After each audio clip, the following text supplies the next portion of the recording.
Okay, so first chapter है हमारा electronics का परिपथ विश्लेषण।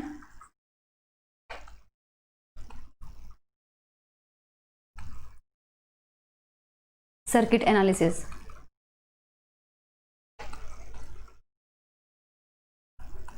तो इसके अंदर हम कुछ डेफिनेशंस देख लेते हैं। पहले इम्पोर्टेंट डेफिनेशंस है। फर्स्ट, जाल, नेटवर्क। तो इसकी डेफिनेशन मैं बोलती हूँ एक बार। विद्युत स्रोत तथा विभिन्न विद्युत चालक अवयवों जैसे प्रतिरोध, प्रेरकत्व, संधारित्र, डायोड, ट्रांजिस्टर इत्यादि के संयोजन से बने तथा एक दूसरे से संबंध परिपथों के समूह को जाल कहते हैं। तो नेटवर्क जो होता है नॉर्मल सर्किट होता है। सपोज उसके अंदर बैटरी है, एक रेजिस्टेंस है, कैपेसिटर है, इंडक्टर है, इन सबको मिला के अपन क्या बनाते हैं, एक सर्किट बनाते हैं। तो इसी सर्किट को अपन क्या बोलेंगे, नेटवर्क या फिर जाल कहेंगे। दो टाइप का होता है बेसिकली ये, सक्रिय और निष्क्रिय। सक्रिय और निष्क्रिय। सक्रिय का मतलब एक्टिव, निष्क्रिय का मतलब पैसिव। तो वह जाल जिसमें ऊर्जा स्रोत का मतलब होता है या तो वोल्टता स्रोत या फिर धारा स्रोत। तो वो जाल जिसमें ऊर्जा स्रोत उपस्थित होंगे उसे सक्रिय जाल कहते हैं, और वो जिसमें ऊर्जा स्रोत उपस्थित नहीं होंगे उसे क्या कहेंगे, निष्क्रिय जाल कहेंगे। ठीक है, तो दो टाइप की कैटेगरी तो ये हो गई। इसके अलावा भी जो जाल होते हैं वो और तीन टाइप की कैटेगरी में डिवाइड होते हैं। 4 टर्मिनल नेटवर्क, 3 टर्मिनल नेटवर्क और 2 टर्मिनल नेटवर्क। तो 4 टर्मिनल नेटवर्क क्या होता है, देखो अगर किसी जाल में दो क्लियर अलग टर्मिनलों के पेयर हो, अर्थात 2 निवेशी टर्मिनल और 2 निर्गम टर्मिनल हो, तो वह जाल चतुर टर्मिनल जाल कहलाएगा। तो सपोज करो ये एक नेटवर्क है, इसमें ये 2 टर्मिनल हैं। जो इनपुट टर्मिनल हैं उसे 1 1 नाम दे देते हैं, और 2 टर्मिनल हैं 2 2 जिन्हें आउटपुट टर्मिनल बोल देते हैं। तो क्लियर आपको 4 टर्मिनल दिखाई दे रहे हैं। तो इस टाइप के जाल को अपन क्या कहेंगे, चतुर टर्मिनल जाल या 4 टर्मिनल नेटवर्क। अगर ये एक नीचे का इनपुट टर्मिनल और इसका आउटपुट टर्मिनल, इन दोनों को कॉमन कर दिया जाए, कॉमन मतलब इन्हें आपस में जोड़ के कॉमन कर दिया जाए, तो इस टाइप का जो नेटवर्क होता है उसे हम कहेंगे 3 टर्मिनल नेटवर्क। क्योंकि उसके अंदर ये अलग टर्मिनल है, ये अलग टर्मिनल है, पर नीचे वाले एक इनपुट और आउटपुट को मिला दिया गया है, कॉमन कर दिया गया है, तो वो क्या हो गया, 3 टर्मिनल नेटवर्क। इसी तरह से अगर जाल के अंदर इनपुट टर्मिनल को हम ना छेड़ें और यहाँ पर जो आउटपुट टर्मिनल है उन्हें शॉर्ट सर्किट कर दें, ये 2 था, ये 2 था, शॉर्ट सर्किट मतलब इन्हें मिला देना, दोनों के बीच का पोटेंशियल डिफरेंस क्या हो जाएगा, 0 हो जाएगा। तो ये केस में ये वाला पूरा ही नेटवर्क टर्मिनल जो है वो गायब हो जाएगा, और इसके अंदर केवल 2 टर्मिनल अपन को दिखाई देंगे बाहर, और इस वजह से इसका नाम होगा 2 टर्मिनल नेटवर्क। ठीक है, तो नेटवर्क के अंदर आपके पास 5 कैटेगरी हो गई, सक्रिय जाल, निष्क्रिय जाल, चतुर टर्मिनल, 3 टर्मिनल, 2 टर्मिनल, 4 टर्मिनल। ठीक है, ये तो हो गया जाल के बारे में। इसके बाद अपन देखते हैं ऊर्जा स्रोत के बारे में। तो ऊर्जा स्रोत बेसिकली जैसा मैंने अभी आपको बताया था 2 टाइप के होते हैं, वोल्टता स्रोत और धारा स्रोत। तो यहाँ पर देखिए अगर अपन स्रोत की बात करें, ठीक है, तो ये स्रोत जो है अपने पास 2 टाइप के होंगे, वोल्टता स्रोत, ठीक है, और दूसरा होगा धारा स्रोत।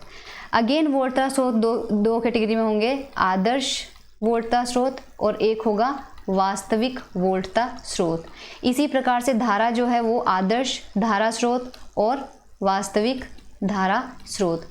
तो देखो डेफिनेशन समझते हैं। सबसे पहले वो आदर्श वोल्टता स्रोत की डेफिनेशन समझते हैं। यदि किसी वोल्टता स्रोत में आंतरिक प्रतिबाधा उपस्थित ना हो तो उसे हम कहेंगे आदर्श वोल्टता स्रोत। तो सपोज ये कोई वोल्टेज सोर्स है आपके पास, ठीक है, इसके साथ इसकी कोई आंतरिक प्रतिबाधा उपस्थित नहीं हो तो हम इसे क्या कहेंगे, आदर्श वोल्टता स्रोत कहेंगे। लेकिन अगर उस वोल्टता स्रोत के साथ उसकी आंतरिक प्रतिबाधा उपस्थित हो और उस आंतरिक प्रतिबाधा का मान 0 के इक्वल ना हो, क्योंकि अगर 0 हुआ तो वो क्या हो जाएगा, आदर्श हो जाएगा। तो उस कंडीशन में अगर उसकी आंतरिक प्रतिबाधा उसके साथ श्रेणी क्रम में जुड़ी हुई हो तो ऐसे स्रोत को हम कहते हैं वास्तविक वोल्टता स्रोत।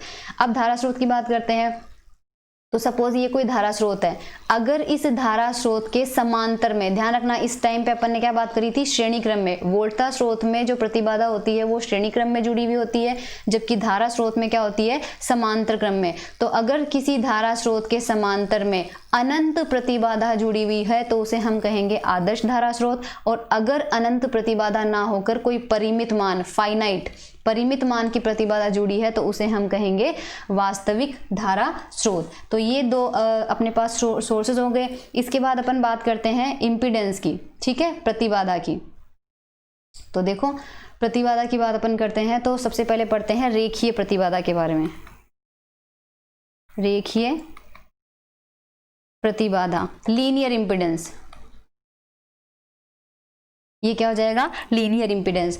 तो यदि किसी प्रतिबाधा से प्रवाहित धारा तथा उसके सिरों के बीच उत्पन्न विभवांतर के बीच खींचा गया वक्र सरल रेखा प्राप्त होती है तो इस प्रकार की प्रतिबाधा को रेखीय प्रतिबाधा कहते हैं। कुल मिला के ओम का नियम का जो पालन करती है प्रतिबाधाएं वो क्या होगी, रेखीय प्रतिबाधा होगी, क्योंकि ओम के नियम का पालन करने वाली प्रतिबाधा में V और I के बीच का जो ग्राफ आता है वो कैसा आता है, सरल रेखा। तो वो सारी प्रतिबाधाएं जिनके लिए विभवांतर और धारा के मध्य जो ग्राफ होगा वो सरल रेखा प्राप्त होगा, तो ऐसी प्रतिबाधा को हम कहेंगे रेखीय प्रतिबाधा। इसके एग्जाम्पल याद रखिएगा L, C, R, ठीक है, प्रेरकत्व, संधारित्र और प्रतिरोध। अच्छा, वो ऐसी कोई प्रतिबाधा जो रेखीय प्रतिबाधा ना हो तो देखो उसके एग्जाम्पल याद रखना, डायोड, ट्रांजिस्टर, ठीक है, एटसेट्रा। तो ट्रांजिस्टर के केस में आपने देखा होगा, ट्रांजिस्टर के अंदर V वर्सेस I का जो ग्राफ होता है वो अपन को कैसा मिलता है, आपने 11th-12th के अंदर देखा होगा, इस तरह से अपन को बहुत सारे ग्राफ मिलते हैं। तो ये ग्राफ जो है वो स्ट्रेट लाइन नहीं है, क्योंकि यहाँ पर तो अलग शेप आ रहा है, फिर आगे जाके मुड़ के अलग हो रहा है, तो ये स्ट्रेट लाइन नहीं है। इस वजह से जो डायोड या फिर ट्रांजिस्टर होते हैं उन्हें रेखीय प्रतिबाधा की कैटेगरी में नहीं रखा जाता है। इसके बाद आती है पार्श्विक प्रतिबाधा, पार्श्विक प्रतिबाधा या फिर बायलैटरल इम्पीडेंस।